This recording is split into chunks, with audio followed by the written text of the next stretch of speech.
Welcome, colleagues. We are beginning now the pre-consultation for the upcoming European regional reviews on the Global Compact for Safe, Orderly, and Regular Migration. This is a pre-consultation that's a first in a series of discussions with stakeholders in the European region. And just to introduce myself, my name is Monami Molik, and I'm the Civil Society and Stakeholder Liaison with the Secretariat of the UN Network on Migration based in Geneva. And today we're joined by colleagues, as you'll see in the agenda, from the Regional Issue-Based Coalition or UN Network in the European region, who will give us an overview of what's to come in terms of the regional review processes with member states and across the UN network, as well as the specific entry points and planned activities with stakeholders. We will do 2 rounds of discussion, as you can see in the agenda, where in the first round, we will be joined by our moderator, Oksana Maikukia, who's the Human Mobility Advisor for UNDP, who will walk us through a discussion that really focuses on the thematic priorities. So we have a set of guiding questions here that we'll post again in the chat for each of the discussion rounds. Have the next slide, please, Ben. You'll see some of the guiding questions here, which would be the first round for substantive discussion today. And this is an overview about the progress, the gaps, or the challenges or recommendations on thematic priorities and objectives of the GCM as implementation is taking place in the region. Next slide, please. What we will then do is have a second round of discussion, which will focus more on the process and outcomes. So here we'd really like to hear from US stakeholders who perhaps were part of the regional review process that took place 3 years ago, and or the International Migration Review Forum last year, in terms of lessons learned, in terms of best practices and ideas for engagement moving forward. And then we'll wrap up with some summary and next steps ahead. So before I hand over for the first opening piece of the agenda to Amr, I'll just give a quick background in sort of recapping what was discussed a few weeks ago, if some of you colleagues had joined the global stakeholder consultations that the network held on the 31st of October and the 1st of November. In those global stakeholder consultations, we sort of launched and kickstarted a process in terms of the regional reviews and particularly how stakeholders can best participate and be part of the process. We heard then from colleagues in the UN networks in all 5 regions, and we had initial feedback, inputs, and recommendations from stakeholders across all regions as well. This is the next step in the roadmap. And I think while I'm speaking, our colleagues will post the stakeholder engagement overall roadmap in the chat, if in case you have not seen it already. And as first step in the roadmap for every region and every regional review is this pre-consultation with stakeholders. And the purpose of this pre-consultation, which will take place at least 12 weeks, if not more, ahead of every regional review, is to hear specific inputs from stakeholders about the review meeting itself, about the agenda, the focus of priorities in terms of thematic objectives and issues for both the multi-stakeholder hearing and the regional review meeting. And to hear it early enough so that colleagues can help shape the discussions of the intergovernmental review meeting with your insights and inputs. But this isn't the only conversation. If you look in the roadmap as well, after each pre-consultation, there will be more thematic specific consultations in every region, at least 1 or 2, and leading up to then the multi-stakeholder consultation, which is to take place usually hybrid, or if not in person, in each of the review meetings. Amr will say more, of course, in the next portion on the specifics of the European timeline and roadmap leading up to the 11th March regional review meeting for the European region. And as well, we have heard a lot of questions from stakeholders in terms of who is covered from which regions in the European Economic Commission region, and I think we'll answer those questions too with Amr and colleagues. And the last point from my side is to just say that in addition to the consultations, we also are providing the space on the Migration Network Hub. By January, we'll launch 5 discussion spaces, one for every region, specifically geared for stakeholders to continue exchanging and submitting your inputs, your recommendations, perhaps parallel reports, shadow reports as some stakeholders draft and develop, or even briefs and summaries as you would like. And we'll have more information on that to come. So with that, I'd like to pass it over to Amr Taha, who's the Senior Regional Liaison and Policy Advisor for the International Organization for Migration in the Southeastern European, Eastern European, and Central Asia region. Please go ahead, Amr. Thank you very much, Mon Ami. Thank you very much, colleagues. So good morning, good afternoon, good evening from wherever you're joining. Indeed, I am the Senior and Regional Policy Liaison Advisor for Southeast Europe, East Europe, and Central Asia, but I'm also here representing also the Regional Network on Migration, which is co-chaired together with UNDP and with UNHCR. And together we try to support the process of the advancing the Global Compact in general. But today specifically, as you know, we will be talking a lot about the regional review and upcoming regional review. We have received quite a number of registrations for this event today. We are obviously recording the event as well, as you know, so we will share it for those who are unable to join now.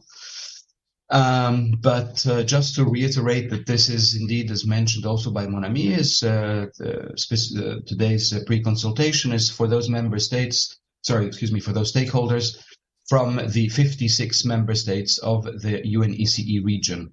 So we have received, because of the great interest on the topic, registrations for today's event from outside our region. But just to reassure colleagues that there will be further other consultations, the same as this one, same as this pre-consultation, also for the other 4 economic regions as well. So for Africa, Asia, and Middle East and Latin America and the Caribbean.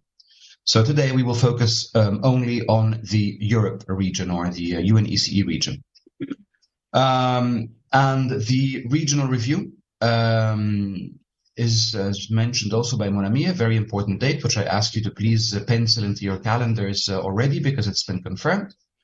It's we're just waiting for a final approval, but from the UNECE, but it will take place on the 11th of March, 2024. And that's it's going to be a one-day regional review meeting, which will enable the member states and the stakeholders to review the implementation of the Global Compact on Migration. As you know, this is the second one. So it will build on the first GCM regional review, which took place in 2020. And of course, it will definitely build on the more recent global review of the GCM, which was the International Migration Review Forum that took place in May 2022. The meeting of the 11th of March will be an opportunity also to formulate key findings and recommendations ahead of the 2026 International Migration Review Forum, which is the global review. So as we all know, the regional reviews inform the global review as well. The regional review meeting will discuss also ways in which how we can strengthen regional cooperation on migration. And we know that this is increasing more and more. The recent OECD report has confirmed also the increasing numbers of global migration, but also impressing on the regional aspects of migration as well. So I invite you to look at the most recent OECD report, as well as, of course, the World Bank reports and, of course, the IOM reports as well. The World Migration Report, and which will confirm that indeed regional cooperation on migration continues to be a key aspect of migration. It will also be, this regional review of the 11th of March will also be an opportunity to show the interconnectedness and the connection between the GCM and the Agenda 2030 and Sustainable Development Goals, and in fact to stress that it's taking place back-to-back. So the GCM regional review will take place back-to-back to the Regional Forum for Sustainable Development, which is the European forum where the discussions take place by member states and non-governmental actors, also on the progress of the Agenda 2030. So the GCM and the Agenda 2030 will both be reviewed back-to-back during that week of the 11th of March. That said, we expect this pre-consultation that we're having here today with you to enable us also to gather a more detailed information and the focus of the regional round table discussions, as well as for the preceding multi-stakeholder consultation, which will take place just on the morning before, and shape the agenda of the GCM regional review. You will be aware that the regional reviews no longer request voluntary national reports, as we have been requesting in the past years, but based on the feedback by member states, we've been invited rather to organize GCM talks rather than submit reports. So we've already held a couple of talks in this region, and there was one on good practices and challenges on bilateral labor migration agreements, including skills mobility partnerships. And this was organized with the government of Morocco with few member states, I believe 12. Capitalizing on human mobility was another one that took place also back-to-back to the Almaty process senior officials meeting, which saw the participation of member states as well as 50 participants online from government and UN agencies and civil society and other stakeholders.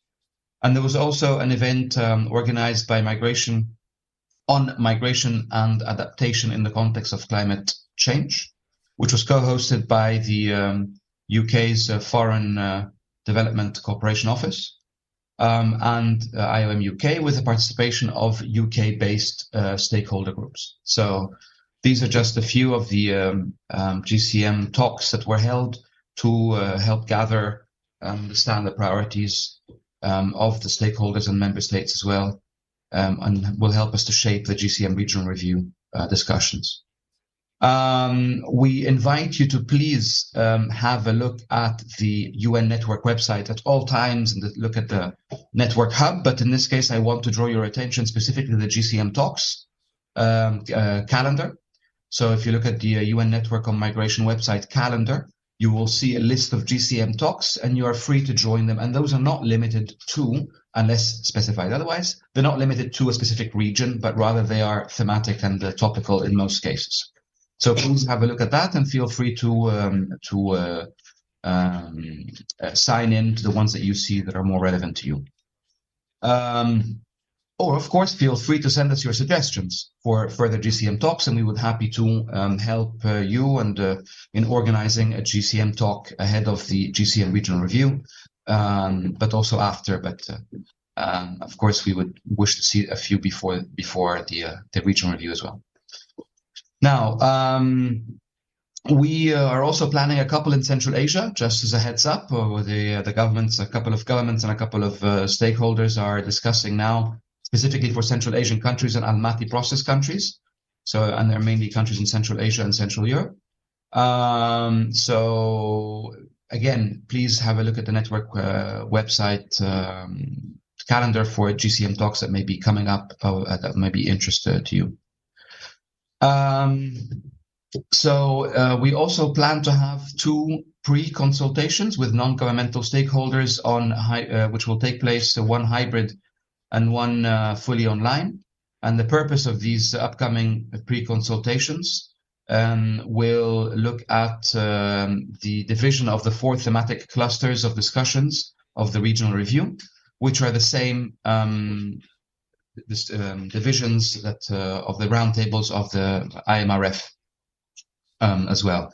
So if you have a look at the IMRF outcome report, you'll see also those constellations of the 4 roundtables.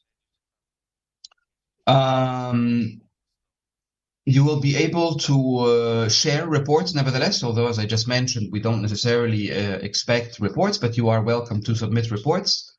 And you will be able to post your reports on the challenges and the opportunities and perhaps what you have done to help support the advancement of the GCM and what you may require more to further advance the GCM.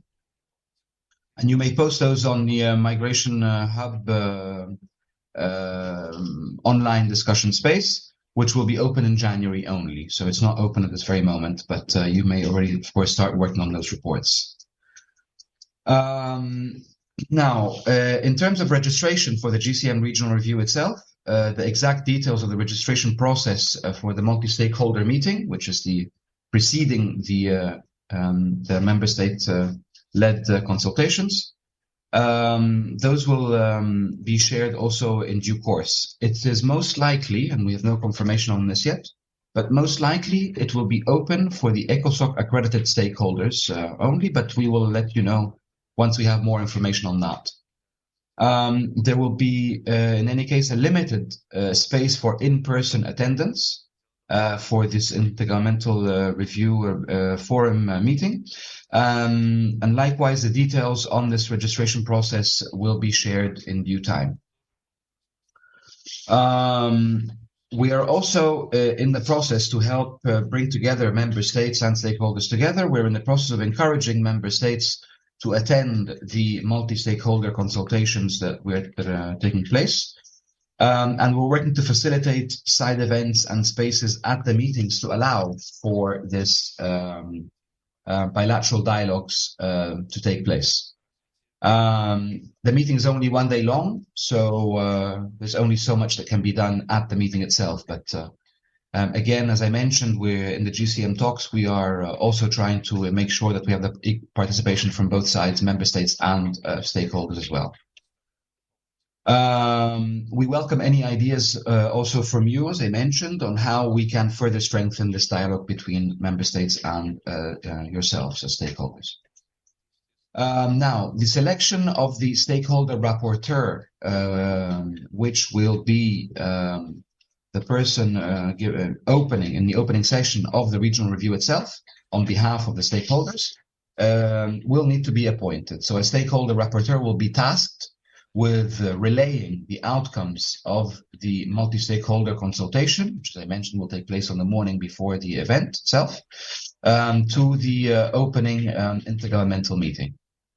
There will be an open call for expression of interests for that rapporteur, and selections will be made by the regional network and the regional IBC based on the representation criteria such as gender, sectoral and geographical balance as well.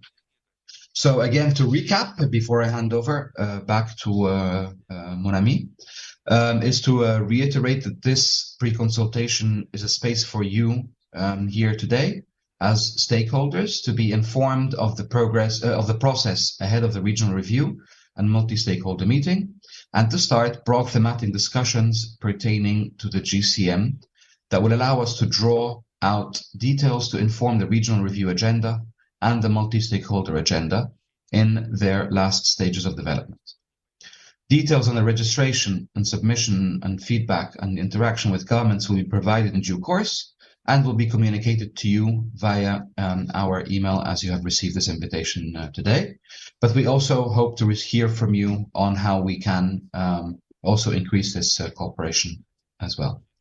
So allow me to wish you all a very fruitful discussion, and allow us all a very fruitful interaction as well. And please do feel free to request the floor to introduce yourself and the organization you represent when you are asking your question or making a comment. So thank you very much, and back to Mon Ami, and of course I'm available also for any questions you may have. Over. Thank you very much, Amr, I think, for that initial comprehensive overview that will help spark, I think, thoughts and questions. We will have Amr remaining on the panel to answer questions in the next 2 rounds of discussions, as well as we'll have Azra Karim Rajput from the UN Network Secretariat on hand to answer any questions, and of course, Oksana, who will moderate the next session. I just wanted to make one quick point of information that I failed to mention before. In the next round, as Oksana walks us through a discussion more focused on the GCM thematic priorities, just do keep in mind that we do have planned 2 specific consultations after this on the thematic objectives for an actual in-depth discussion. Of course, 30 minutes is not enough to cover all 23 GCM objectives. So what we do plan is to hold 1 hybrid thematic consultation with stakeholders for the European region during UN Migration Week, which is around the week of January 29th, which is also during the UN Network annual meeting. And that would focus on the clusters, roundtables 1 and 2. If you recall the thematic clustering of the GCM objectives from the International Migration Review Forum. After the January consultation, we'll have another one that is purely virtual on roundtable clusters 3 and 4. And that will really allow several hours of in-depth discussion on the thematics. So with that, I'd like to turn it over to Oksana to walk us through the next section. And your guiding questions are posted in the chat as well. Please go ahead, Oksana. Thank you, Mon Ami. I hope you can hear me well.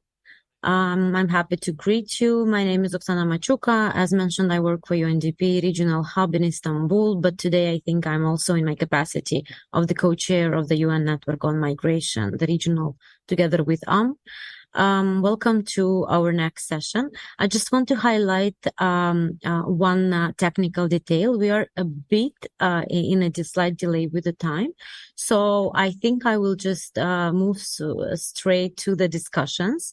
But before that, Mon Ami mentioned a bit earlier about the priority areas. Maybe just to mention the key for roundtable discussions topic. So the number 1 is the impact of climate change on human mobility. The second one is the rights and migration, working to assure the health, safety, and rights of migrants.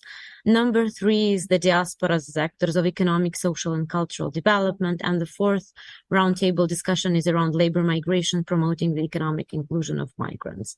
With that being said, I would really like to move forward to our speaker for today's session.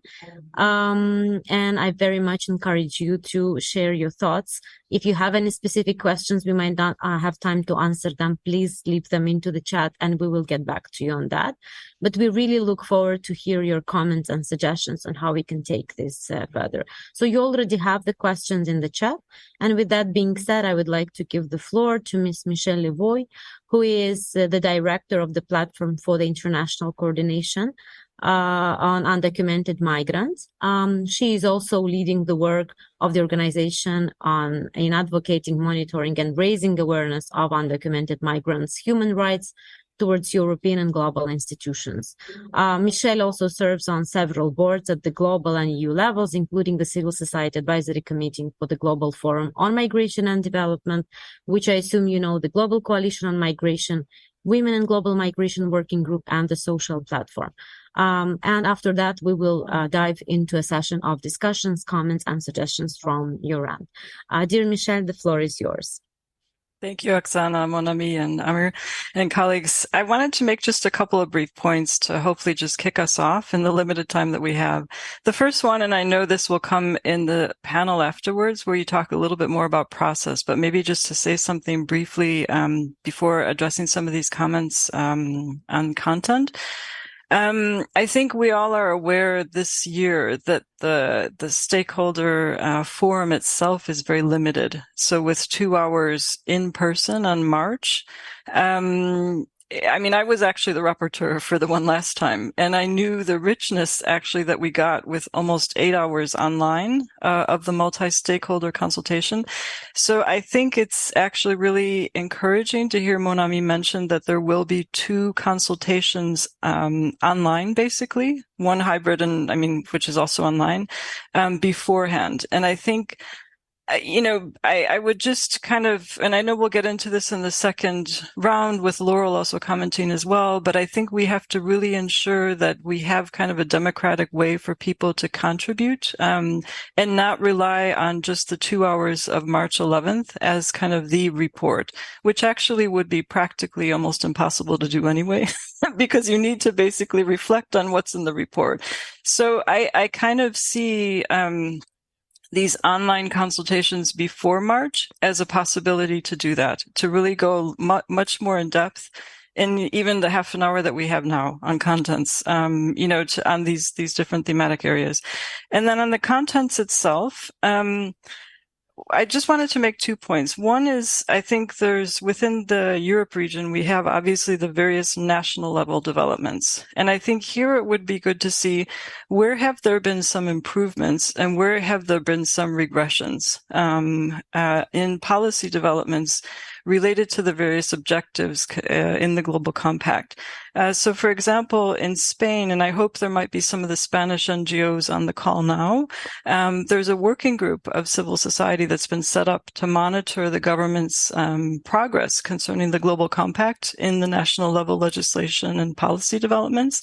It'd be very interesting to hear how they see that, because I think they might see a little bit of both, kind of. So that's one existing network. But we also see some other examples where there isn't necessarily a network per se of NGOs who are monitoring this link between the Global Compact and their policy developments, but where we see regressions. So 2 examples are Sweden and Finland, which have both in the past year proposed legislative measures which would require a wide range of professionals to report undocumented migrants to the authorities if they come in contact with them, in the health context, in the education context, etc. These are clear digressions of Article 15 of the Global Compact on the access to services, including healthcare. So this is important to capture. Because this is how we're going to make the link with the Global Compact. And then briefly on the EU level, in looking at the final EU submission to the IMRF last year in May, it's interesting because I think there was an earlier version that was much shorter, that only reflected the EU's external analysis of how the Global Compact impacts the EU. Now the final version has both the internal and the external. But there have been a number of legislative proposals on the EU side that digress, or that actually regress from the objectives in the Global Compact. They're concerning the EU Pact on Migration and Asylum, which, with one of the legislative proposals, the Screening Directive, would increase racial profiling by the police, Article 5, and it would increase child detention as well, child immigration detention. But we have some positive developments. The EU has proposed violence against women legislation, where it would enable safe reporting by migrant women. Very unfortunately, the member states of the EU do not want that. They want undocumented women to be reported. That's their negotiating position. So it's these nuances that we have to capture somehow, because this is what will show us how the Global Compact is being played out, kind of on the policy and the legislative sphere. And just finally, there's also a directive under review now, the Single Permit Directive in the EU, which is a huge opportunity for countries to break the chain of dependency on exploitative employers, the negotiating position of the member states now is basically status quo. So not to improve it, not to find ways to do this properly, and also to increase discrimination in housing. So I won't go into details. I just wanted to kick it off. But I think the objective that we all have is to find ways to illustrate these developments since last year, since states came together at the IMRF, and to show where there is really welcome progress and where there are huge, huge digressions. Obviously, I'm not going to monopolize, and I won't go into pushbacks or anything like that. I'll let the others take the floor. Thank you.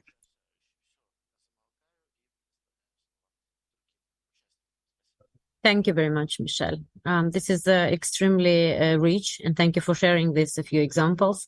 We were going through these examples earlier as well, and it's interesting to see how at some point a country example can see as a progress, but also interpreted by different actors as a reverse effect. And I was looking actually into the same examples from Sweden and Finland. It depends how you read them, but the way the government present them, they look as progresses. The way you present them, they provide a different perspective. And I think this is the best part of our today discussions. We have different perspectives, and we would really like to hear your thoughts. You have in the chat the questions. For those who cannot see them, I can go over them and read them. But basically, we would like to hear your thoughts on, unfortunately, I cannot see the chat, but it's fine because I have the questions here. We would really like to hear your thoughts on how you could see that the progress on the GCM implementation and its guiding principles and how it was integrated into the existing frameworks, plans, or policies. Also, we wanted to see how have your governments integrated the recommended actions to basically accelerate the implementation of the GCM, as also set up in the progress declaration of the IMRF. If you have any specific examples that you can share, good or lessons learned, that would also be extremely helpful. And last but not least, what are the main gaps and challenges into the existing inter and cross-regional cooperation on the implementation of the GCM? While we have a number of participants who registered for today's event and also showed interest to take the floor, I would like, before giving the floor to the participants, I would like to first ask if there is anyone who would like to take the floor now. I do not see any hands raised. So in this case, with your permission, I will just dare to invite a few of the participants who showed interest to take the floor during the event. And the first one on my list, there would be Stéphane Jacquemont, who is representing the International Catholic Migration Commission from Switzerland. Stéphane, are you here with us? Would you be willing to take the floor today and share your thoughts with us?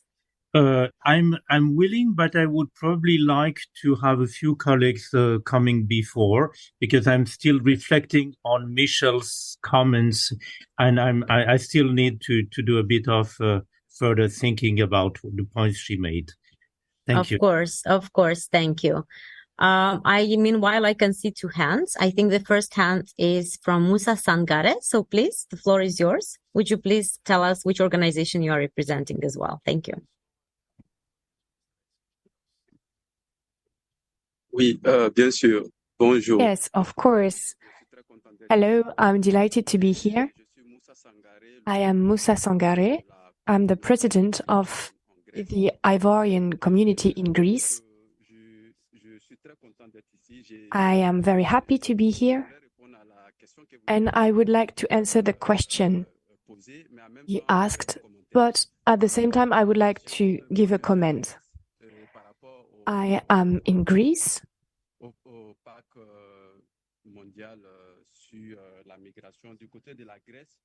and as for the GCM in Greece, I haven't heard of implementation or even of action from the Greek government. What is happening here in Greece is an anti-migration policy. In the compact, there are many positive things, even if a few aspects can be questioned. But when it comes to Greece, there is no real will from the government to implement some pro-migrant policies. So here there is only repression. Many laws have been passed and they are killing migrants' rights. With PICUM, I'm also part of the PICUM board with Michel. It's a platform that is dedicated to undocumented people, and Michel said many things that I liked. So the comment I wanted to give or to make is that within this compact, we could do some advocacy together with the communities. So we need more migrant communities and refugee communities to collaborate. We need to advocate against detention, not only for children, but for everyone, because detention creates lots of problems here in Greece and in Europe and anywhere. And it also creates problems of insecurity for member states. The interpreter cannot hear because Musa is mute now. Dear Musa, I think you muted a few seconds and the interpreters could not hear you. Would you unmute yourself and repeat the last 5 seconds of your speech? Thank you. Oui, ok. Là, maintenant, vous m'entendez? Can you hear me now? Yes, we can hear you. And the last thing we heard is about insecurities, the fact that detention against children is raising also insecurities. Yes, so it creates insecurity not only for children, but for everyone. Let me give you an example. I arrived in Greece 12 years ago and I was detained. I stayed 7 months in detention, but I hadn't done any crime. While in detention, I learned many things I could use against the states. I learned many bad things. So when people are detained, there are many things going on. And we learn hatred when we are detained. We start being against states, European systems and everything. So it's just an example. Then when we get out of detention, we're not fearing the police anymore. Because we've experienced detention. And on top of that, when it comes to racism, there is a specific type of racism. There is a racist profiling everywhere, in airports, in institutions. And we need to work on regulating the situation of undocumented people. That is essential. And we need to work on that with the different communities. We need to include them to the process. And the last thing I wanted to say is that we need an institution in which migrants and refugees have a decision power, can take part in decisions. Migrants are people that have experience in migration. So we need to take their voice into account. We have good examples within the EU. There is a specific group in the EU, and I'm really pleased to take part in decisions that impact my life and migrants' lives. And I can take part in policy changes. And we also need to promote entrepreneurship for migrants and refugees to help everyone's lives. Thank you. Thank you very much, dear Musa, for raising these extremely important points. I would like to respond to one of them, whether they are not questions, but I would really like to give the floor to more people to speak, as I see already 5.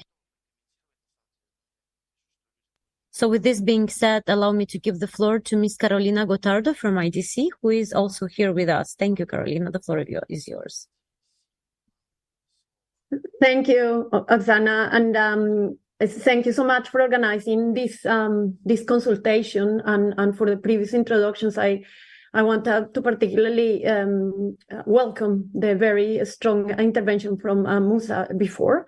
that also talk about the issues of the importance of experience leadership and the issue of detention. And I want to talk about two things that were referred to before. The first one is the issue of the whole of society approach and participation, and the second one is detention, the issue of immigration detention, which is the main issue where International Detention Coalition works. With regards to the meaningful participation, thank you so much for clarifying that there will be some civil society stakeholders dialogues being organized before, which I, like Michelle say, is going to be welcome. Just with regards to, those spaces, I think are very important. And if we want to make justice to the whole of society approach, that is one of the guiding principles of the GCM, I think it needs to be reflected all the way through in preparations, but also at the review. So I know that there is no information yet on the specific intervention or on the participation of civil society, but what I would like to say is that it would be, I think, even throughout the whole thing and at the review, it will be very important to have civil society voices for a meaningful engagement. And I don't think the engagement will be meaningful without those voices, and those voices need to be representative as well. So what I'm trying to say is that it's not enough to have a multi-stakeholder day only for civil society that is separated from states, and then later at the actual review, if those voices are not there. So that's with regards to participation and engagement of civil society. And then going into the substance on the issue of detention, and specifically broader issues like the criminalization of migration that we're seeing, and linking that with the pact. The review is taking place at a very interesting time because it's just before the timing of the potential adoption of the pact, and the pact is going to really change the landscape around Europe. So as Michelle said, there are some positive things, but there are also some very concerning things. So the concerning things have to do with the criminalization and with regards to the non-entry issue, like the non-entry fiction and the externalization of borders, and in our case for IDC, the issue of detention. And Michelle already mentioned it with regards to child detention, but what we know is that with regards to the pact, the numbers of detained people will really extend exponentially across all the border of the European Union. So it's going to be very concerning, the effects that this is going to have, both with regards to child detention, but also with regards to adult detention. So detention as a whole is quite worrying. We also have done a research at IDC that shows that the application of ATD could be alternatives to detention is kind of quite difficult within the way the pact is looking at it. So I think these are things that need to be considered. And I was going to ask specifically, how is the regional review going to take into account the issue of the pact? Because I think it kind of needs to be part of the analysis if we want to do an analysis with regards to Europe. Then finally, you were asking before about examples of promising practice, and I also want to go into some examples in national context that we have seen positive in Europe. So for instance, at the IMRF, Germany pledged on ending child immigration detention. So now we're seeing on how that's going to be implemented, but Germany was one of the 4 countries that pledged specifically on Objective 13. And right now, what we're seeing also, there are countries that have also some promising practice. Like we're seeing many changes in Belgium that tend to be quite promising with regards to detention. And then we're seeing also changes in Portugal, in countries like Portugal or Ireland that are also promising on this issue. For me, the question is, and of course the pact gives this room of interpretation with regards to how that's done at the national level, but with the pact, we are seeing the expansion of detention. So the issue is how countries themselves at the national level in Europe are going to implement those provisions of the pact, and how they are going to develop their own practice with regards to detention. But yeah, the situation is looking complicated, even if at the national level we are seeing some potential promising practice. And then just want to finish by talking about just strengthening the point that Musa made with regards to, I started talking about meaningful engagement, and I think that for the regional review, it will be very, very important to have this migrant and refugee participation, again, in terms of having a dialogue that will be legitimate, because we cannot have a dialogue about people that we're talking about without having their voices in there. So anyway, that's my intervention, and thank you so much again, and look forward to continue engaging with both the preparations meeting and also at the regional review itself. Thank you. Thank you very much, Carolina. With your permission, I will give the floor to the next participants to make sure we hear as many voices as possible. So the next person on my list is Vladimir Revelo. Mr. Vladimir, the floor is yours. Are you here? Buenos días. Gracias. Yes, good afternoon to you. Thank you for giving me the floor.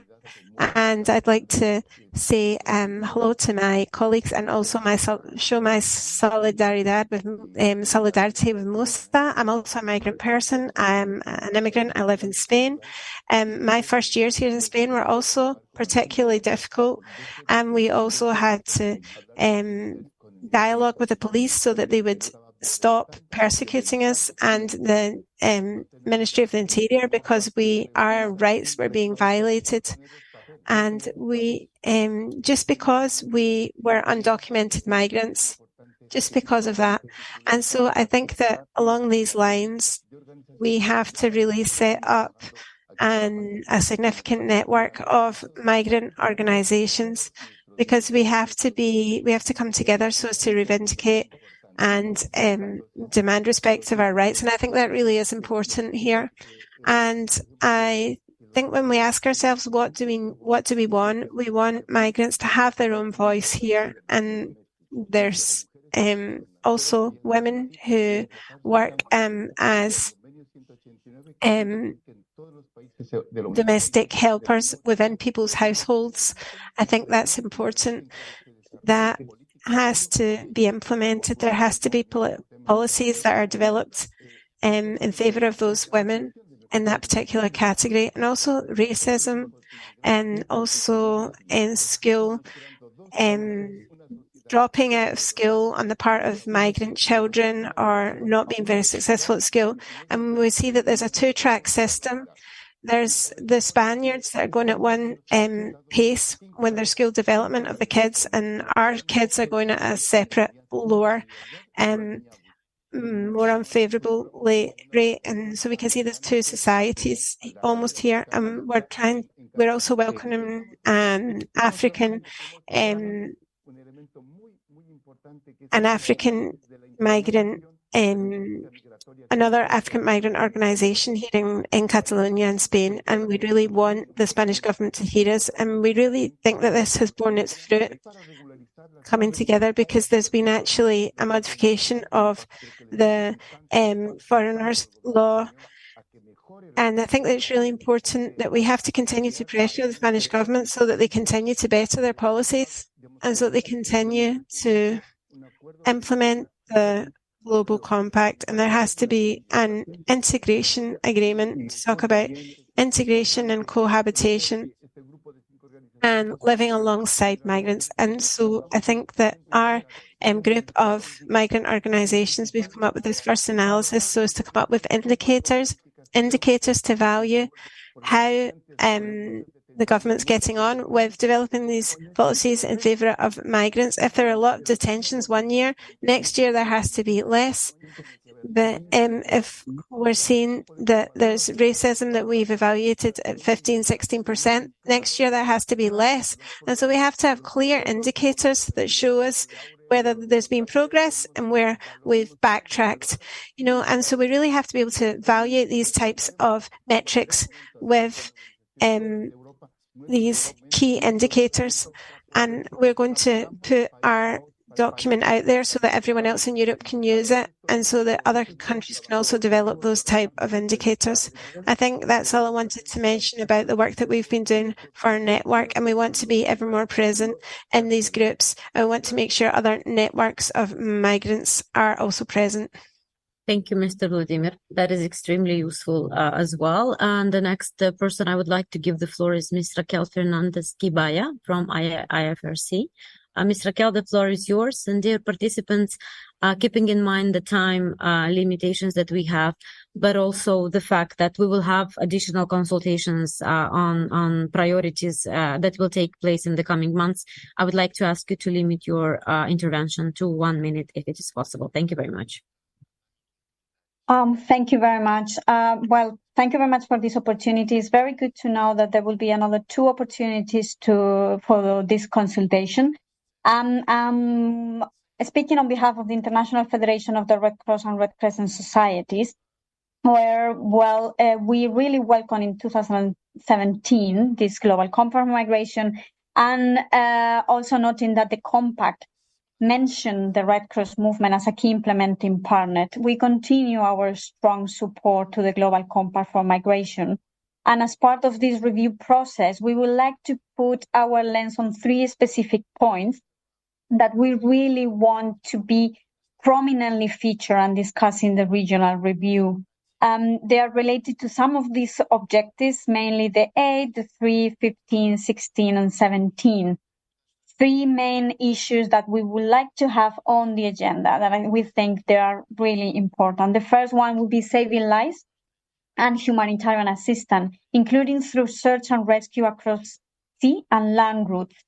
Human beings must remain at the forefront of our collective actions, and we are concerned about the criminalization of the humanitarian space, a space crucial in part for saving countless lives. Humanitarian access to provide this life-saving and other essential services needs to be protected.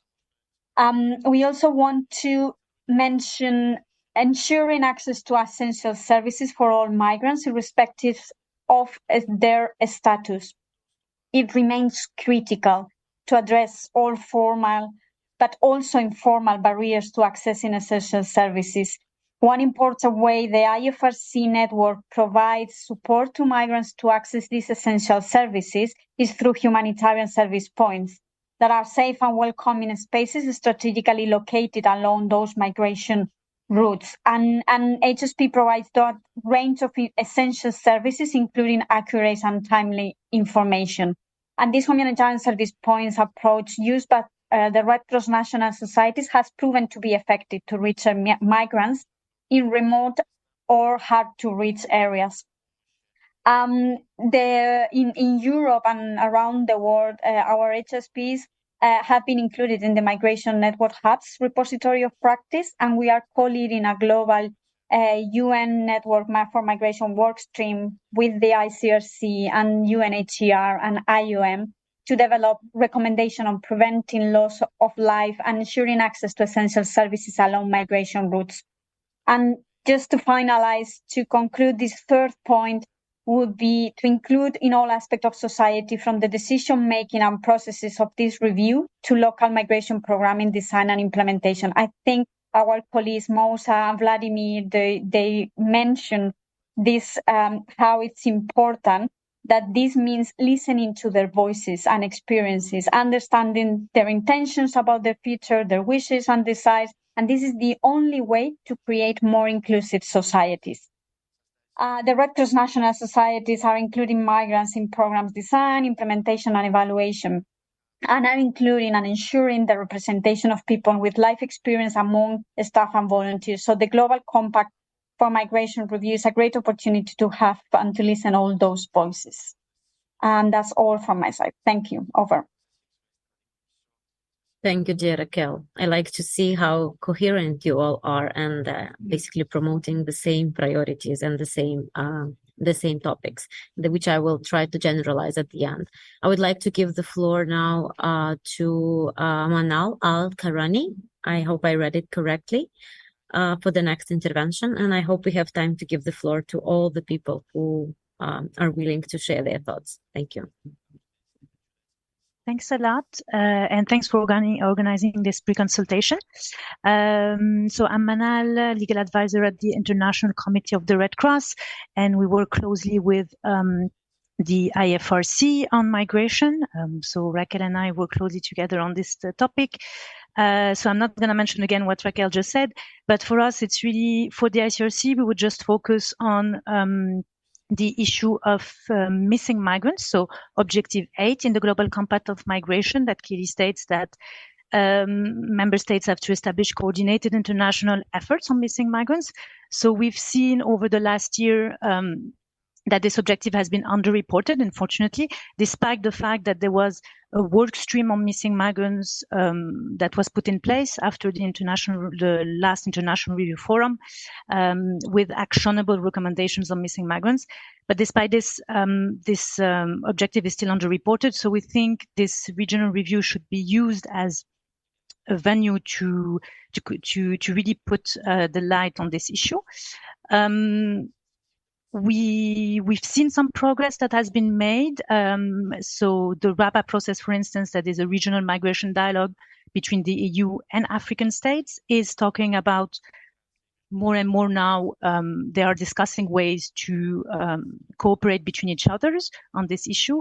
We've also seen a high interest of the EU on the issue of missing migrants and trying to find ways to work on this issue, despite the fact that the EU doesn't have the legal competence to work on it. They're really trying to use their political, the posture, their political place to really push member states to do something on this issue.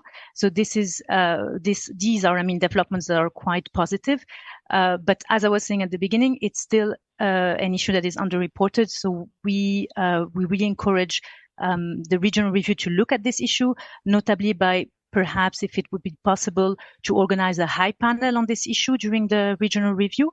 That would be moderated by organizations specialized on this and that have operations on missing migrants, so that have operations aimed at clarifying the fate and whereabouts of missing migrants. So that's what I wanted to say about missing migrants. And then maybe a last word on detention, immigration detention. I'm not going to repeat everything that has been said about that. It's just to join the different opinions that have been made on this by the other colleagues. The fact that as ICRC, we see as well that there is a higher risk of automatic use of detention, but also arbitrary deprivation of liberty across Europe. We see this, that it has become a tendency over the last years in Europe. And so this is why we think that this thematic should also be thoroughly discussed in the regional review. And with that, I end my intervention. Thank you. Thank you, dear Manal. I will give now the floor to, we have 4 more hands raised. It is Stefan, Stella, Alexandra, and Denise. I would kindly ask you to try to stick to 1 minute so that we don't delay the session too long. Again, keeping in mind that we will have additional discussions. And also, I would like to ask you to step in with something maybe new to what was said already, because we already have seen a few of the topics which were mentioned by all the speakers. If there is something also additionally to that, that would be also interesting to hear your thoughts. Thank you very much. Otherwise, we also encourage you to leave your comments in the chat, and maybe we can get back to that bilaterally later. Thank you. So, Stefan, the floor is yours. Thank you. Sorry, but just a quick reference to what Michel said before, and the need to be as concrete as possible, and the need to analyze the policies of governments. We have seen a lot of new policies linked to the increase of irregular arrivals. So I think it will be important to focus on those policies and to see whether the objective is to be more restrictive, or if some of them, I believe it's very limited, some of them might be more progressive. Now, something new, which I don't think was mentioned, is the importance, for example, to have a look at the budgets of government related to migration.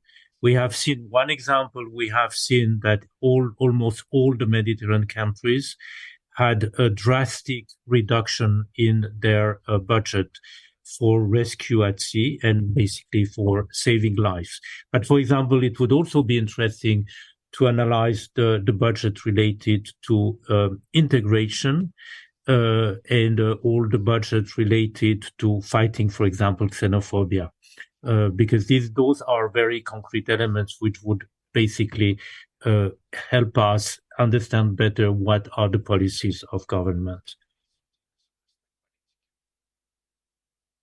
Thank you, Stefan.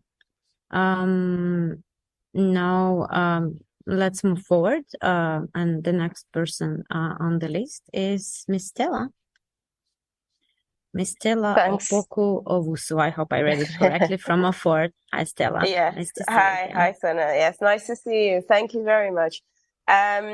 So I just wanted to add very quickly, I think when Michelle was talking earlier on and mentioned that it's important to look at progress and also regression, I think we could probably also add where areas have also been quite stagnant as well. I think this would also be a good one to look at. And for that, I kind of wanted to bring into the conversation, of course, the focus on diaspora, which relates to objectives 19 and 20.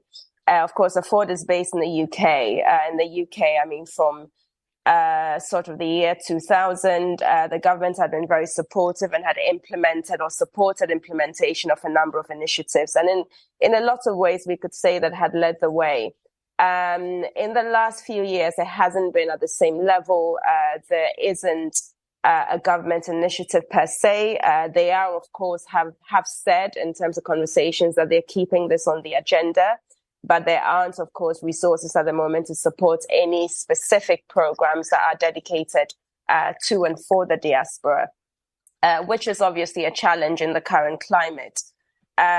We recently, here in the UK, the FCDO held a consultation on international development on their programs, which is across all civil society organizations. We attended one of them, and we felt that there was a need to have a specific one that was focused on diaspora.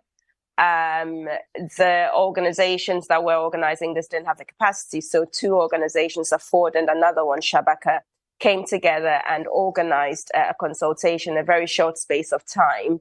And we managed to get about 14 diaspora organizations and almost 20 representatives who attended to provide their views so that we could pull that together into a report and submit that to the government.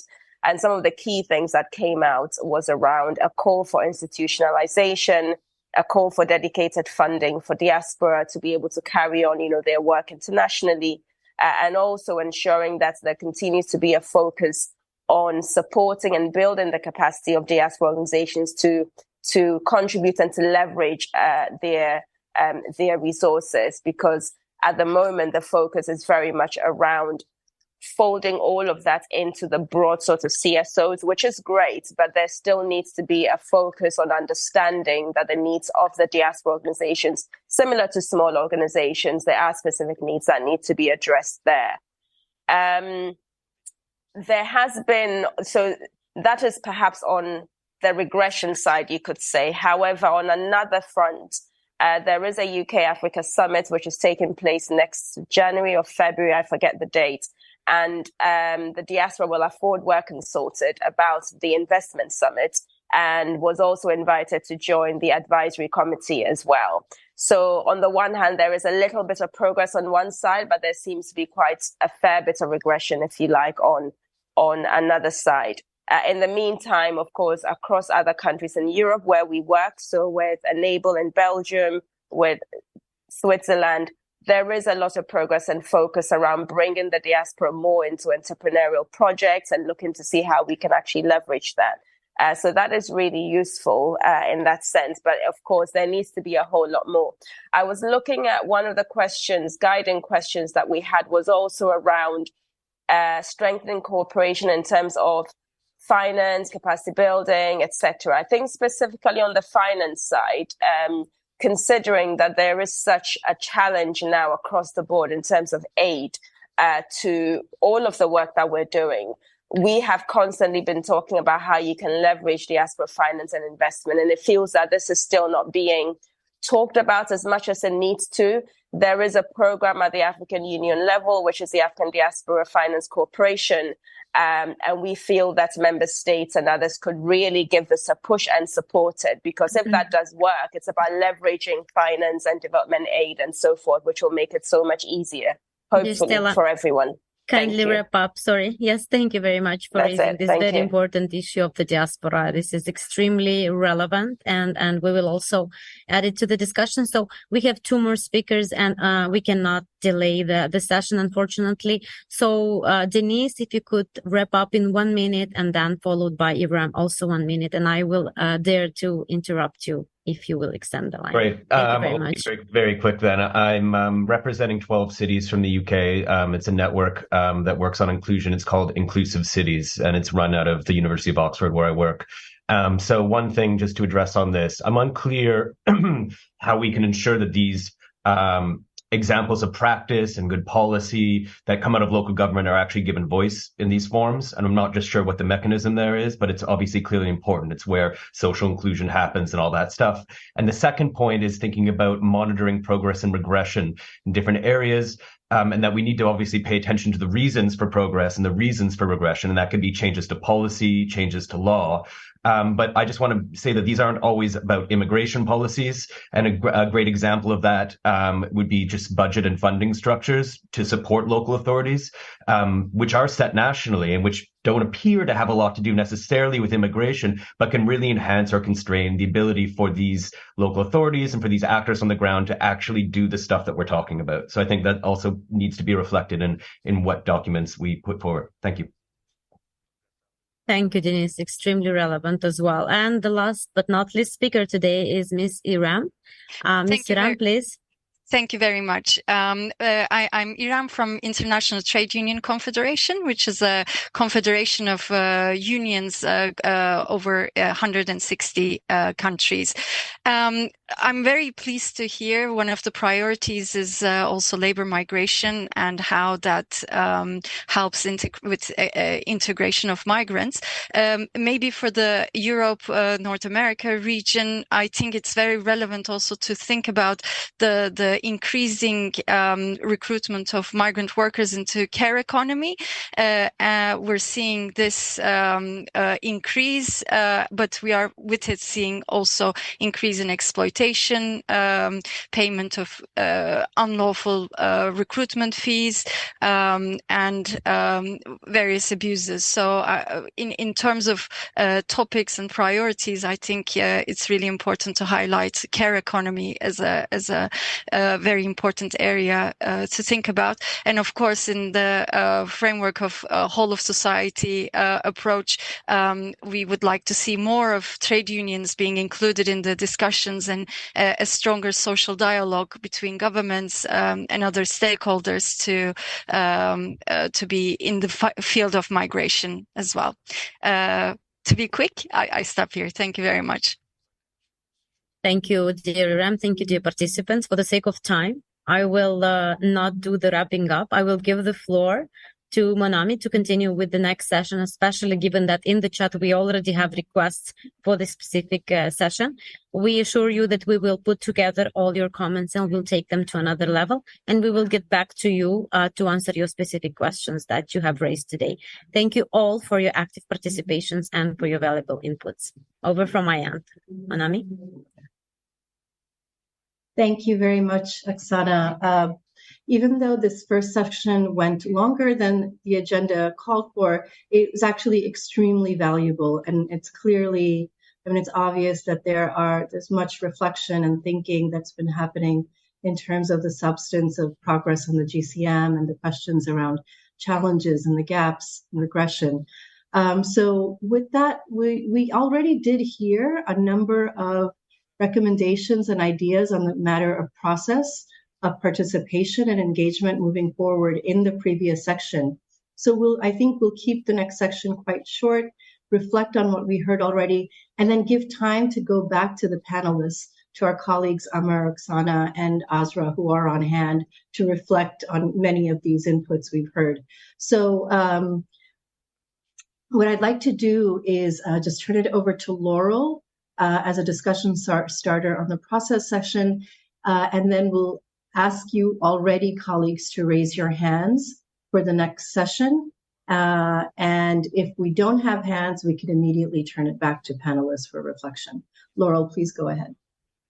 Thank you, and thanks for the opportunity to speak. My name is Laurel Townhead, and I'm Human Rights and Refugees Representative for the Quaker United Nations Office based in Geneva. And as Monami said, the previous session actually also covered some points on process, some of which I was going to raise. So off the top of my head, I've heard really clearly the importance of meaningful migrant participation, the importance of open spaces that enable civil society participation, the importance of seeing this as a process and not a single event for a couple of hours in the morning of the 11th of March.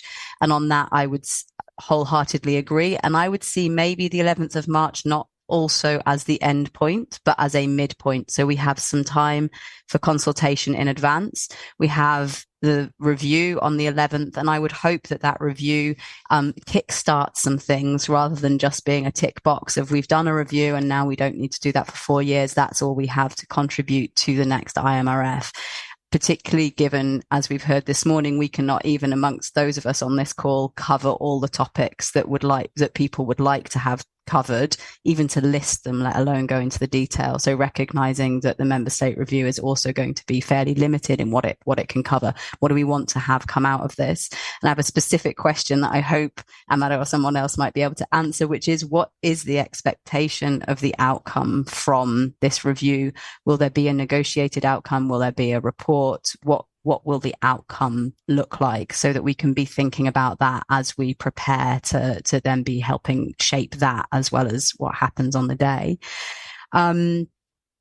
It's really good to be back in conversation about the regional reviews. I'm just going to reiterate very briefly, in line with what we wanted out of the International Migration Review Forum. For us, a successful regional review will help set the tone and shape an ambitious regional agenda for using the GCM to reduce the human cost of current migration governance. It would incentivize and drive human rights-based implementation of the GCM in a sustainable way, and it would expand space for migrants in policy development and reviews. And I think we've heard that really clearly. So we have a briefing paper that we'll put a link to in the chat box, which has suggestions of how the regional reviews can both model and drive and expand space for meaningful migrant participation. That's come up really clearly. I wonder if that's a topic for a GCM talk. For this region, there are some national practices around this, and as Musa relayed, there's also EU-level institutional practice on this. This might be an opportunity for some EU states to show things they're doing well. This is a region in which there are many member states who actively champion civil society space and participation at a multilateral level. We should have a high level of ambition for what this regional review can do for civil society space and how it can show other regions how to do that well. So I think we need to meet that level of expectation of what this region can do on that. I'm going to run through now, trying to be brief, and there's been a lot of things said, so I'm going to run through this. It might be a little bit bitsy, so there's some very specific things to suggest or recommend. So as I've said, seeing the multi-stakeholder consultation process as a process rather than a culmination, seeing that that can advise and shape on the content of the discussion on the day and whatever the outcome of the regional review is, that in order to enable that, we need a really clear roadmap with information and timelines. We're getting some of that information today, and that's really helpful. But the more written in the more languages, the more early that's relayed to people, the better prepared people can be in terms of what they bring, in terms of oral contributions to those pre-consultations you're mentioning, but also in terms of written contributions. And as I say, I like this idea that there's a kind of dialogue between your discussion with member states and your discussions with multi-stakeholders about what's actually going to get prioritized in that very limited day that we have for the regional review itself. And then just some very concrete things. I think if you want this to be meaningfully engaged with by member states, it needs to take place in the same room that the regional review takes place in, because that will encourage member states to turn up and be present when other people are speaking than them. I think it's important that in addition to the rapporteur, there's space for other stakeholders to speak as chairs, as panelists, and from the floor during the review. I think it's essential that the multi-stakeholder event on the day is hybrid, because not everybody can travel, particularly when we're talking about migration, particularly when we need to hear from people with a variety of migration experiences and expertise. I think one of the questions was around learnings from previous parts of this process. I think a really valuable learning is not limiting this to those with ECOSOC accreditation. That hasn't been the trend and the pattern with GCM processes. It would be a real shame if in the second regional review, it was much more limited in participation than in the version that was possible during COVID and online. And I think there's a real need for you to reflect on that limitation and to remove that in the ways that you can, including through hybrid participation, enabling hybrid participation. I think that's probably roughly all I have time to say now. And we will obviously remain in touch for our part, in addition to the briefing paper, which my colleague has now put in there that's specifically about meaningful migrant participation. We will do a series of briefing papers on the regional reviews to help support and inform engagement with them. And we look forward to working with you as those who are coordinating it and you as others who are participating in it throughout this process. Thank you. Thank you very much, Laurel. I think that was a very comprehensive wrap up of a lot of the points raised on process. And looking at the time that we really have 10 minutes left, I'm just going to have a last call for any participants who would like to say anything further on process, maybe that hasn't been raised. And if we don't see any, then we'll move to then the panelists to wrap up and reflect on the inputs we've heard. I see Christian as a new hand. I think Raquel and Vladimir were previous hands. So Christian, let me give you the floor first. Please go ahead. Okay, thanks, Monami, and hi, everyone. And thanks a lot for the information that's been shared already and for a lot of the other interventions that were very useful. I'd like to sort of build on what Laurel was saying and echo our desire also to have meaningful participation. I think we've seen across the board civil society spaces closing. So this is not something that's particular to this space, but it is for us. It's particularly important that this space makes an effort to reverse that trend or to stem that trend, because there are many of you who were part of the GCM negotiations from the very beginning, and at the time we were quite. I think there was a lot of appreciation for the way in which the co-facilitators at the time tried to create new formats and new spaces for interaction. So in order for us to, and by us, I mean civil society and those of us who are active in networks, to be able to support this, I just have a couple of comments and questions related to the process. One is, Laurel has asked on the format. So will there be an outcome declaration? If so, how will this be negotiated and so on? Something we were as well wondering. And then we heard last week or a couple of weeks ago during the initial briefings that some regions are actually preparing sort of reflection papers, reports on the previous process. I think in Asia Pacific this is underway. I was wondering whether you had any information whether the network and or member states were involved in an exercise like that in this region. And then one other question that stuck in my mind from the earlier briefings was talking about the way in which member states and other stakeholders are being asked to engage with these reviews, where, in previous formats, we had a focus on promoting national level voluntary reviews. And the message this time around was that there would be much more focus on getting member states to really look at the regional component of GCM implementation.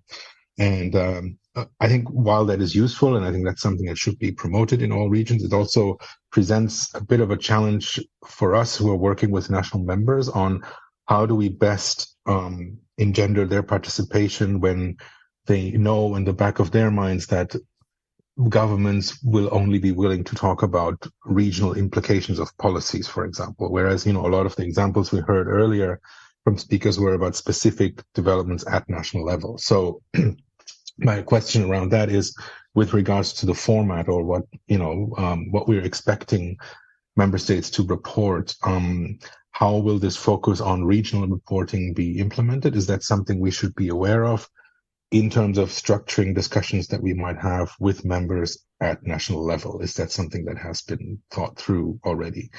And then lastly, on the further process, and I very much support the suggestion and sort of a takeaway from others as well, that we should look at this as a process, which doesn't have to stop in March.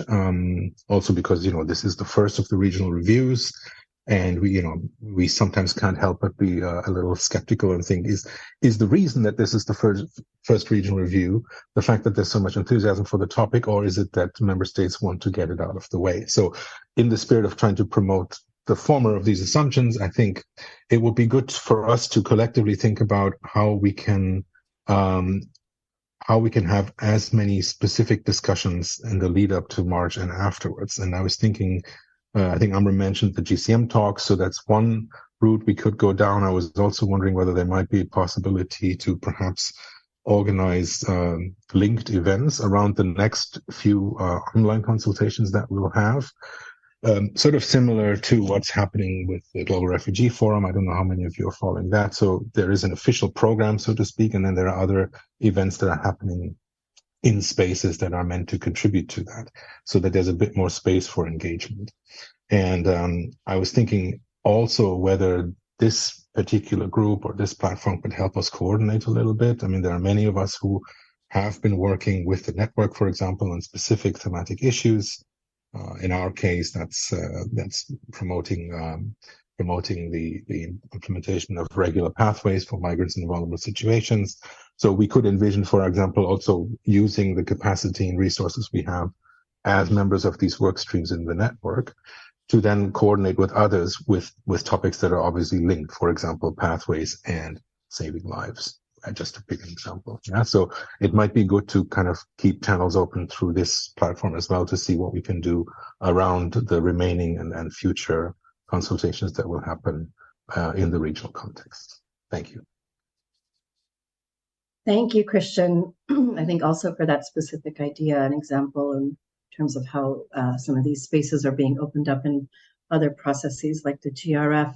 So with that, let's bring it back in the last few minutes to reflect on these many different insights and inputs. So I turn it over to Amr, Azra, and Oksana to come in as you would like. Okay, maybe I start a little bit on the content and then maybe some of the questions over to Azra on the process and on the outcome report. And but picking up exactly from what Christian just mentioned, and this is the first of the regional reviews, is it because they want to get out of the way? Well, happily, I'm pleased to say that that's not the case. In fact, it is because it is linked to the back-to-back to the Regional Forum for Sustainable Development. The Regional Forum for Sustainable Development is the review of the Agenda 2030 and its Sustainable Development Goals, and the increasing importance of capitalizing on migration as a tool for sustainable development is being increasingly recognized. I made reference to several reports that have been issued this year, just recently, in fact, earlier this year, that confirm the increasing number of mobility and of migration. Again, with focus, some of them focus also on the regions, on the regional dynamics of migration, which again, not very surprising, but just again, confirming it, let's say, from an academic, if you will, point of view and from an empirical point of view as well, that we can expect even more migration for reasons which I'm very happy to discuss, bilaterally or with whoever wishes to discuss that. But just to confirm that this is not unexpected, and I think we can expect more mobility and more migration. And in fact, without migration, there is going to be less development, and that's being increasingly recognized. And therefore, we see some of the changes, in fact, that have come. Some examples were shared today, and I was very happy to learn from Michel Levoy about the excellent example, for example, that Spanish NGO that's following the progress declaration, development on the GCM. And we've heard some many other good practices as well, change in laws, which again, there is some, depending on how they may be interpreted. But again, but looking at also and linking all of this, again, back to back, recognizing the importance of migration for sustainable development. A lot of the examples that were shared of the challenges that were shared earlier today were also a lot about immigration detention, racism, exploitation, care sector, etc. So how do we then, turn that around is by promoting more regular pathways, if you will. And that's where the Global Compact can be used and does advocate for. So using that sort of the positive aspects of migration to counter the negative aspects of migration, I think I'd like to very much welcome the suggestion also by Laurel and also by Christian, but also by others, to have a dedicated maybe talk on how we can get more engagement by stakeholders with governments as well. I mean, it's something that we try to promote across the GCM talks that we've had. In some regions, it's easier. In others, it's much more challenging, and we face some resistance and some pushback.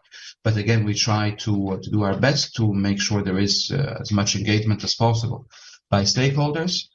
But we should continue to do that, I think. And I think we can commit also as a regional network. Today it's me and Oksana specifically from that network, but also UNHCR as a third member, as the regional network for the Europe and Central Asia region. We can also see how we can look into what resources we have to have a dedicated session on that. Or a dedicated talk, on that ahead of the regional review. I very much like the idea, yes, of same room, same date, as Laurel mentioned. I think that would be good, but there were some challenges, and I know Azra will speak to those challenges of already finding a room, and it hasn't been easy. It's one would think it would be much easier, and on the participation, whether it's hybrid and the outcome report, again, I'll leave those to Azra as well. So, and definitely take note on the migrant voices participation, and for them to be heard. Also, perhaps we can then have a migrant voice, but this is something we can consider together, again, through an expression of interest in the rapporteur, maybe have migrant representatives submit their expression of interest that then can be evaluated by the network secretariat and the regional network for the rapporteur.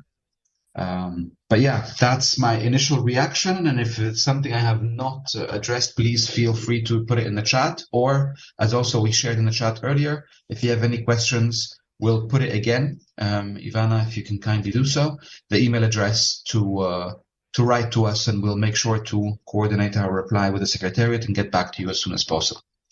And back to you, Mon Ami, or to Azra. Over. Go ahead, Azra. Yes. Thank you so much. And thank you, Amr. Thank you, everybody, for your active participation and for sharing all sort of your ideas and thoughts. That's super helpful for us all to hear and sort of take into account as we just continue to shape and develop this process. So I think Amr and many have said it before, it's really, this regional review is really an opportunity to discuss regional collaboration. I've heard a lot of you speak about the Europe Pact, about making sure that we actually have that discussion this time. It was a bit of a elephant in the room during the last review, and that would be really good that we can actually be more forward on this issue now, 4 years nearly 4 years later.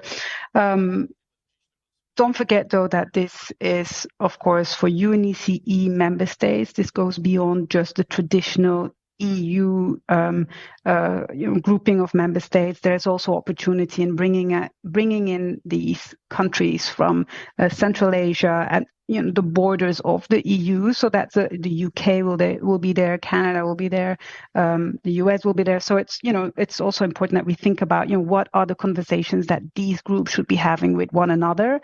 What is the opportunity that lays in bringing those member states together. So that's just one point that I wanted to make. It's important that we also bring stakeholders from those regions into the conversation and open it up as much as possible. Of course, just listening to you again, makes me realize, you can't stress enough, the importance of stakeholder participation. in the preparatory process as well, in sort of helping advocate for issues and helping member states shape their own member state-led process. So the whole the reviews are, of course, an open process, and we'll look into that point on the ECOSOC accreditation. This we'll look at and work with UniCE to see, what we can do to make this as open and inclusive as possible. So that goes without saying. So we'll get back on you. We'll get back to you on that part. I also heard the question, of course, on the outcome. The idea is that there's an informal summary of the chairs of the meeting, so that will be quite informal. It will be submitted to the network secretariat, will be posted as an input to the next IMRF, and that's really sort of what brings me a little bit to the last point that I wanted to make, and it really builds on the very good questions that Christian also raised. How do we link this back to the national? Yes, we're asking for this regional review to just somewhat more than before look into how do we want to, or how important regional collaboration or cross-regional collaboration is when we speak about migration. So I don't think that excludes national work. On the contrary, it's sort of looking into what do we need, what kind of collaboration is there or isn't there, so that we can actually make progress at the national level as well, that member states can, if we're speaking about labor migration agreements, if we're speaking about regular pathways, it's not one state alone. So this is the kind of issues that we want to discuss. We want to have member states look into with your support and, with your participation. It's when we speak about missing migrants, when we speak about saving lives, this is not about one member state. So it's really these conversations that we need to be having. Why are we not making the progress that we should be making at the national level? Is there a lack of collaboration?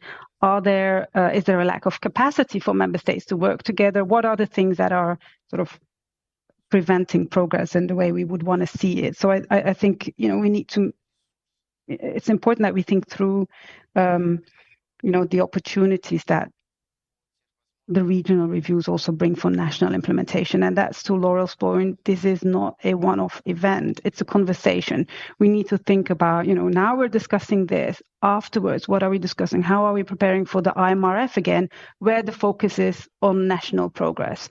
So it's a circle, it's a continuous conversation, really. And at different moments, we're going to be stressing different, dimensions of migration. But it's not a simple subject, and it's just also not sort of from one angle that we should be approaching it. So just hopefully that helps or is useful for you, Christian, and for all colleagues as you sort of further think through how you want to contribute to the regional reviews. We absolutely encourage conversations with member states, between stakeholders, between member states and stakeholders. We are offering the GCM talks as a platform. And we're, of course, ready to support you as much as we can in bringing different stakeholders, groups, and member states together. So that's it for now, and I look forward to the next conversation. Thank you very much, Azra. It seems to me that some of the key questions or issues may have been responded to by Amr and Azra, but if you do have others or we did miss something, I think we've got in the chat box the email addresses you can contact us directly to our colleagues in the European network. And just to wrap up, I want to thank you for your very, very insightful and I think thought-provoking comments, both about the substance and the process forward.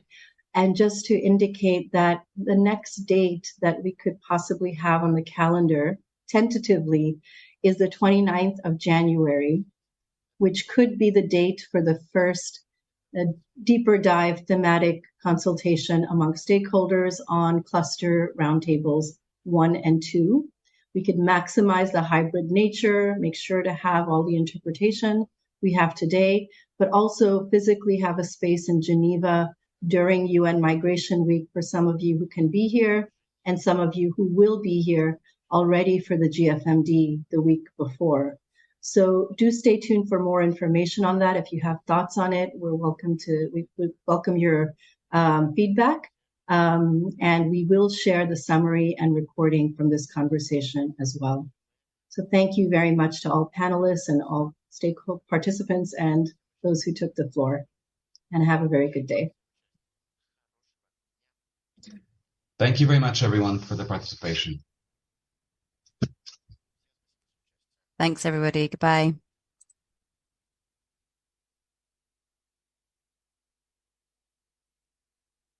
Thank you. Goodbye.